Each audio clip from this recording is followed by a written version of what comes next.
I'm not sure. Hello, hello, hello, everyone.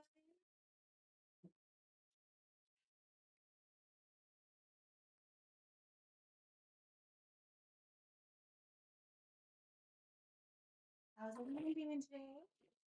Hi, hi, Miranda. We have a special guest today. uh, this is not my mother. This is my Aunt Sophie, my mom's sister. Say hi. Say hi. uh, the difference between my mom and my Aunt Sophie is my Aunt Sophie actually knows how to cook. So my Aunt Sophie came over this morning because she's going to make some banana bread. So, yeah. So, okay. Let me start. Um, I put two ingredients together that I'm going to mix in one bowl. And then I have also dry ingredients over here to mix with the banana loaf. So what I'm doing now is I'm mashing and mixing ripe banana in a bowl. And I'm going to add an egg in there. And bananas are very ripe. I'm going to mix up one egg in there. And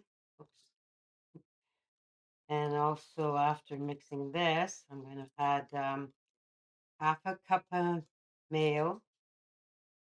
And it's actually makes it fluffy or more moist. And do that.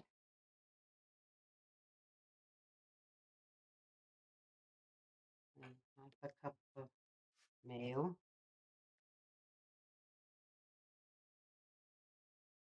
Half a cup of mayo? Why do you put mayo in? To keep it more to make it more moist. Mm-hmm. That's why I put mayo. You don't have to, but I find it's more moist. Banana bread is more moist, and I'm not the exact measure person. I'm pretty well approximate measure, and I find you get too don't have to be really accurate unless you're making a okay, and that's half a cup of mayo in there.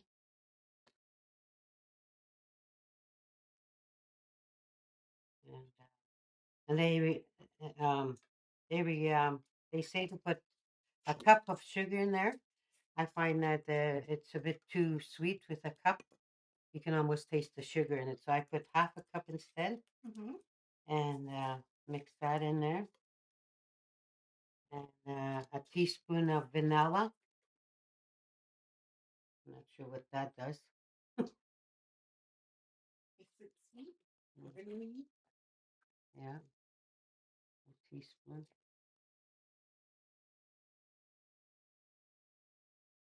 Oops. Vanilla is good for you, so it's okay. A splash of this, a splash of that. Yeah. It's okay. Okay, and then it's optional to put walnuts in it. Oh, I mean almonds. Mm-hmm. These are walnuts, eh? I think so. Yeah. Well, a quarter cup of walnuts. Mm-hmm. And if you like your banana loaf to be crunchy, and it also has a little flavor in it. So, and after that's mixed, in a separate bowl, you add you mix a flour and a cup and a half flour, and you put about a teaspoon of half a teaspoon of salt with that. Mm-hmm. That's how you mix the ingredients, dry ingredients, and um,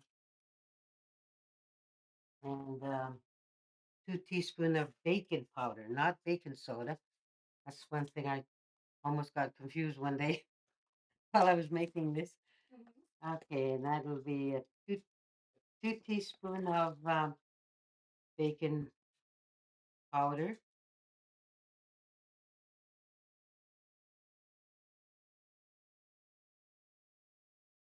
and you kind of whisk that mix a little bit. So kind of gently mix that together. Make sure the bacon bacon powders trying to evenly spread it in there. Mhm. And then after that,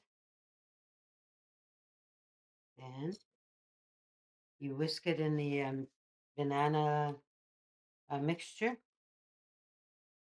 and the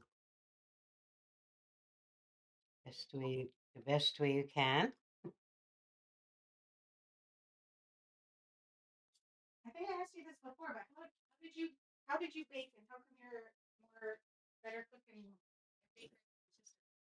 Well, the story is when I got married, I didn't know how to bake, and my ex taught me how to bake, and also my mother-in-law, and that's how I learned to bake. I only knew how to boil an egg and boil potatoes mostly. And so ever since I started baking, I really enjoyed it. So I invented a lot of stuff on my own, just for flavor wise, and anything that I think would go well with it. Sometimes I change white sugar and sometimes use brown sugar in replace of white sugar. Mhm. And so that it just gives the banana loaf more color, I think, when you do brown sugar. And and also flour, if you want to use half of white flour or whole wheat, but not to put too much whole wheat because the whole wheat is flour is very heavy and it won't rise as well. And you might have to cook it a little longer.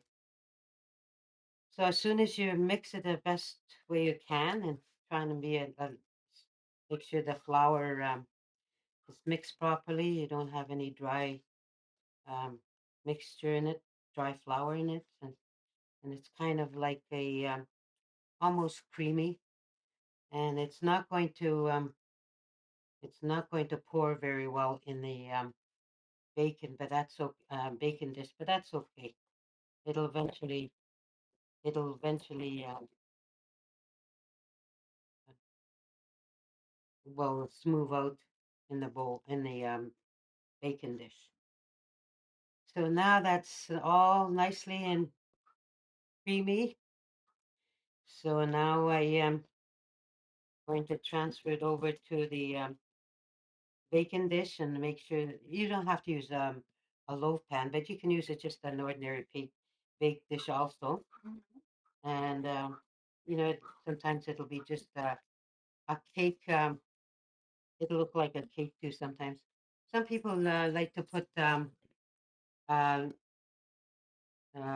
icing on top of their banana loaf, but I don't. I don't do that. And I put a little bit of olive oil on the bottom of the in the bottom of the bacon dish, so the the loaf won't stick on the in the baked dish. So now here we go.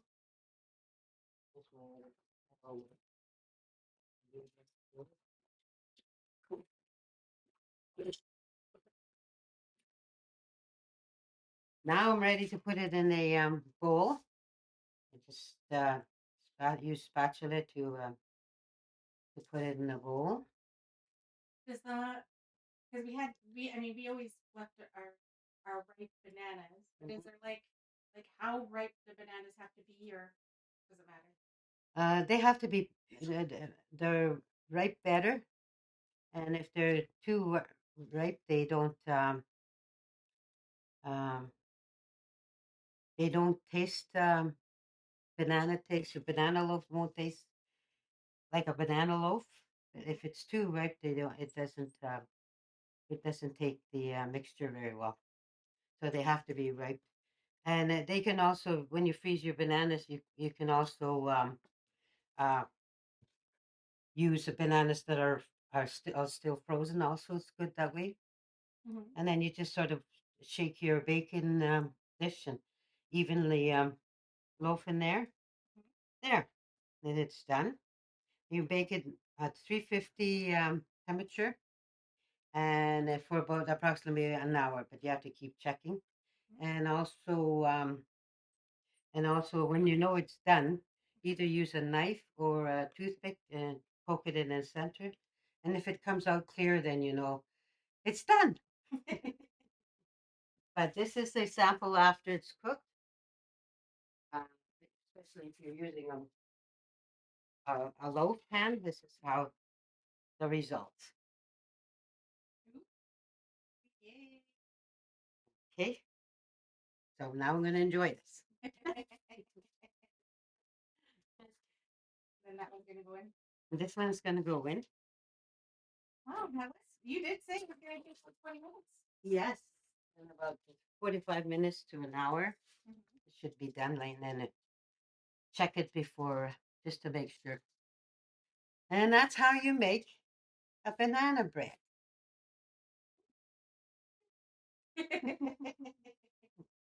If you have any questions, Yeah. Miranda said, "Can you mail me some of the finished product, please?" Well, I could deliver it if you're just around the corner, but mailing, I don't know if it'll work. Well, Miranda doesn't live. I mean, she lives closer to me than most people, but still. Well, it'll be up to Aretha to deliver it to you if you'd like some. So yesterday, on Monday was International Indigenous Languages Day. Mhm. Do we have a word for banana? Not that I'm aware of. I can't remember it yet. Hmm. Yeah. Yeah, I guess that was short and sweet. Now we just get to have some banana bread when it's finished. Yes. Yeah, I guess we're done. Yeah. Great. Well, thanks for being here, everyone. For the rest of your day, I will be live again later, playing probably some Marble Rivals or Fortnite. I'm not too sure yet. Anyways, thank you for being here. Bye. I mean, do you want to? I guess you want to. I mean, I said who you were actually. Mhm. Do you maybe want to introduce yourself and who you are? Where are you from? Yes, my real name is Sophia Solomon Clywett, and I'm from Moose Sydney, Ontario. And I'm member of the First Nation um, at I can't even see the word the band, Albany Band? not the Albany band, the Etc. yes, yeah, it's my memory lost it. The Saskatchewan band, Mhm. yeah, and yeah, been lived there for many years, and now I'm all over the place. I now live in Edmonton. What is your most favorite thing to cook? Oh, my favorite thing to cook is the um, beef stroganoff. Beef stroganoff. Mhm. I'm still trying to perfect uh, bannock making. Do you like? Do you do just bannock or do you do fry bread too? Well, no, I don't do fried bread, but I should. I do a lot of um, dessert baking. I love making pies and carrot cakes, and I pretty well like to make anything. I come over here and Aretha says, "Can you make me?" Sure. Yeah, she's been making me quiche because I like breakfast quiche. Really good. Well, thanks for being here. Okay. Thanks for cooking. Yeah, what? Yay.